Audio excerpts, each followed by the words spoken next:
Hi everybody, thank you for joining me to review 8 unique studying tips for college students with ADHD. This is created by Education and Behavior, which is a free online library of research-based strategies so parents, educators, counselors, and therapists can support our youth utilizing effective methods, and that's educationandbehavior.com. This presentation is based on an article by Dr. Doug Puryear.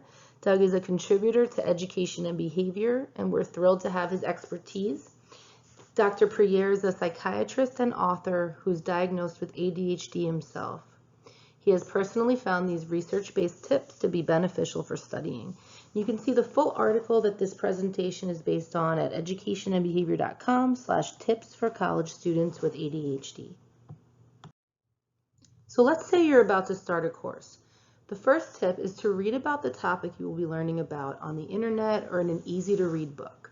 For instance, if you're taking an astronomy course and don't know anything about the subject, you can read an article on the basics or buy a low-level book such as Basic Astronomy Concepts Everyone Should Know. Number 2, to study a chapter book, start by reading all the headings, any vocabulary definitions given, and any summaries or questions at the end of the chapter. Then study the chapter. Number 3 is called How to Learn. Read a page in the book or your notes and underline the 3 most important points on the page. Close the book. From memory, scribble on scratch paper the 3 points. When you can do that correctly, go on to the next page. When you finish the chapter or whatever section you've chosen to learn, close the book and scribble all the important points. When you can do that correctly, you're done. Number 4, the forgetting curve.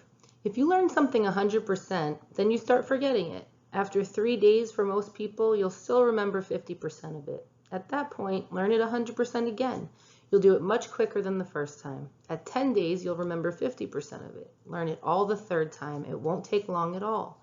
Months and months later, you'll still remember about 80% of it, and years later, about 50%.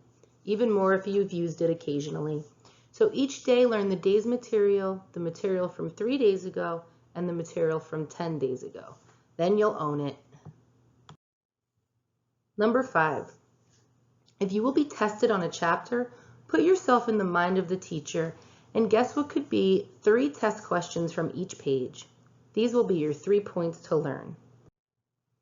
Number 6, it's much easier to learn if you're interested in the subject. If not, there are strategies to help you be interested. The first one can be doing extra work on one very small area of the subject until you are the expert of the class on that topic. Second one can be give yourself a nice reward each time you've learned a section and promise yourself a big reward if you make a good grade. And the last one, set a goal for when you will have learned each section and try to reach the goal. For example, I will have section 2 down by Friday. Number 7, take breaks. Most people can study for an hour and then your efforts become much less effective. Take a short break and do something pleasant. Be sure you have a strategy for keeping it short. Number 8, use a multisensory approach. We learn by seeing, by hearing, and by doing. If you scribble the important point or draw a picture of it, you are seeing and doing. And if you also say it out loud, you're hearing. Cover all the bases. Follow these methods and you will be learning the material, not just cramming for a test. If there's a final, you'll only need to brush up on it and you'll have it. Thank you for watching. Again, this is based on an article by Dr. Doug Puryear, created by Education and Behavior. Please share to help all students learn helpful studying tips. Click like and subscribe for updates. Thank you so much for watching, guys.